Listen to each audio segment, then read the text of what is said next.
Hello student, today I am going to explain you the civics chapter 3rd, that is the role of the parliament. In this chapter here it is given about the main function of the parliament.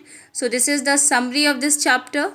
So let us see here the role of the parliament. The Parliament of India is consist of the president and the two houses, that is the Rajya Sabha and the Lok Sabha.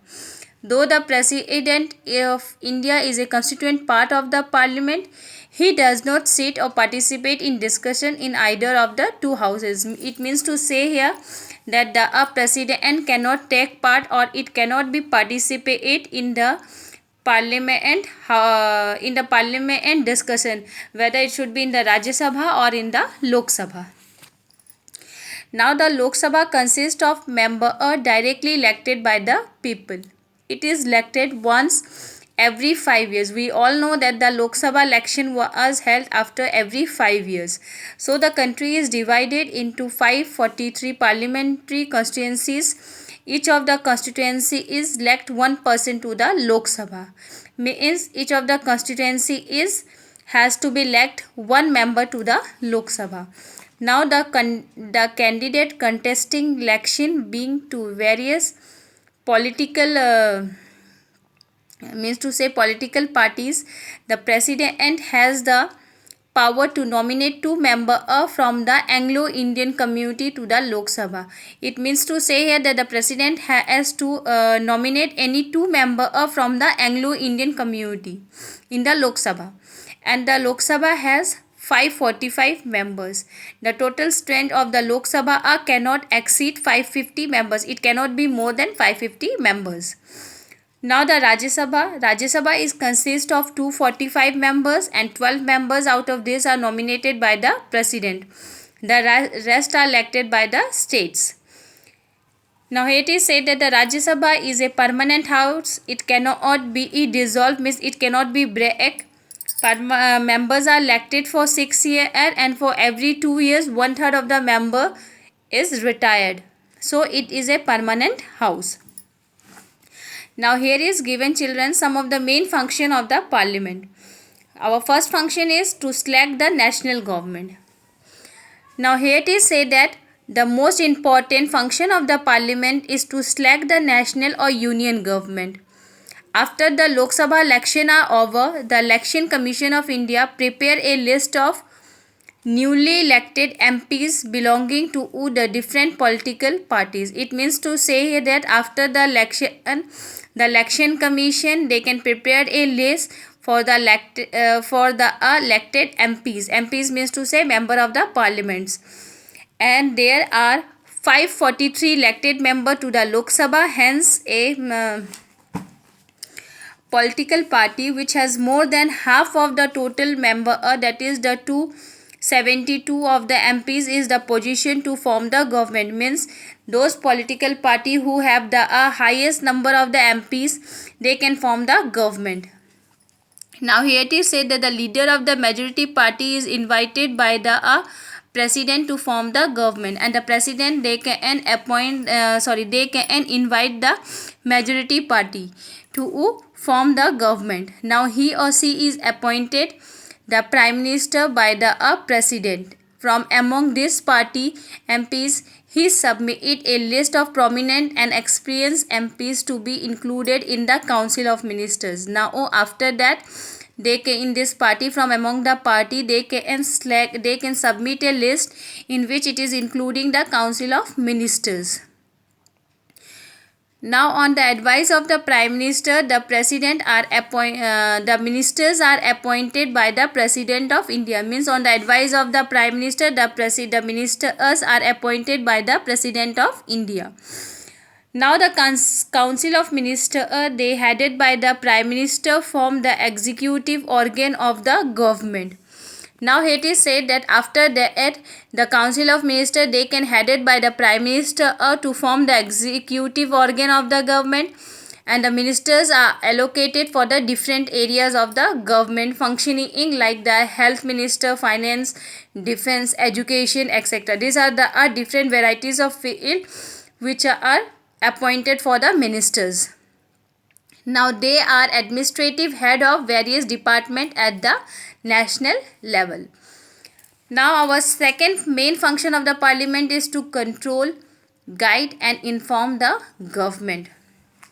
So here it is said that the most vital function of the parliament, means the main function of the parliament is to ensure that the executive does not overstate its authority and remain responsible to the people, means it work properly to the people. So here it is said that the parliament is the highest forums of debate in the country and members are free to speak on any matter without fear. Means in the parliament and all the members have got the right that they can talk freely and they cannot have any type of foundation or any type of to say that to fear that they cannot speak, or they are to be said that they are to be forced. So here it is said that they are free to speak on any matters. So the parliament while in the session begin with a question hour. When the parliament has started the debate, first of all there is a question hour that begin with the question hour. The question hour is important because any MP can raise a question, means any member of the parliament can raise a question and to elect elect information from a minister regarding the working of the government. Means in a question hour any MPs can raise the question they want to know the working of the government. Now the question may related to an MP's constituencies or general functioning of the government. The question may relate, it may be related to the MP's constituencies, means to say the MP's area, or it may be also from the function of the government. As ministers had different government department, members can ask them question and their respective department also. So the question may also raise from the government department. So here it is said that by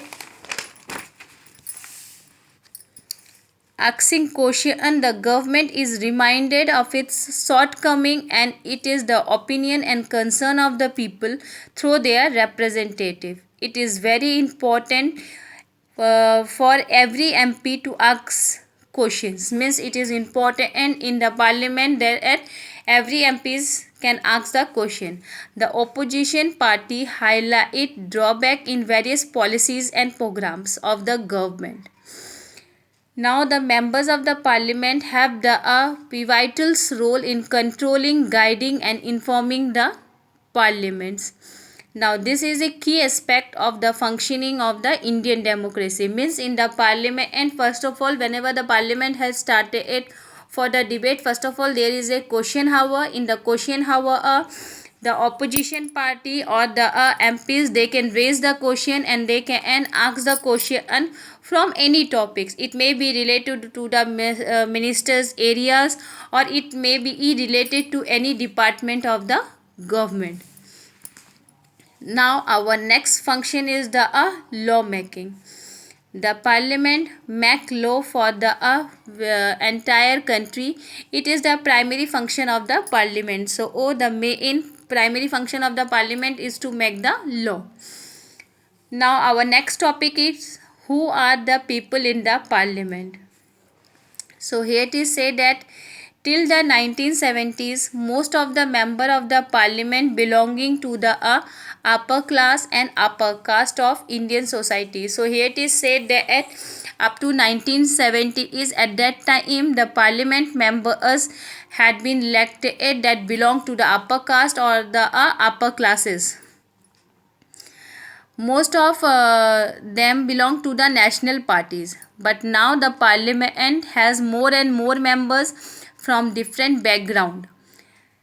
There are many members that belonging to the rulers area and the regional party, but now if we can see that there are many members that has belong to the rural areas and that are many that belong to the regional parties also. People and communicate that were earlier not represent have fair representation in the parliament. At that time due to means to say that caste distinction, or you can say that community at that time there was not fair representations, but now we can see that there are fair representations in the parliament. So with this in mind, some seated are reserved in the Lok Sabha for SC and STs. SC means to say scheduled caste and ST means to say it is the for the scheduled tribes. So this has been done so that this representation can represent, safeguard and promote interest in their community, and in this way the people are elected in the parliament. So children, this is the summary of the chapter, that is the role of the parliament. If you have any type of confusion and if you want to ask any question, then you can please ask it. Thank you students.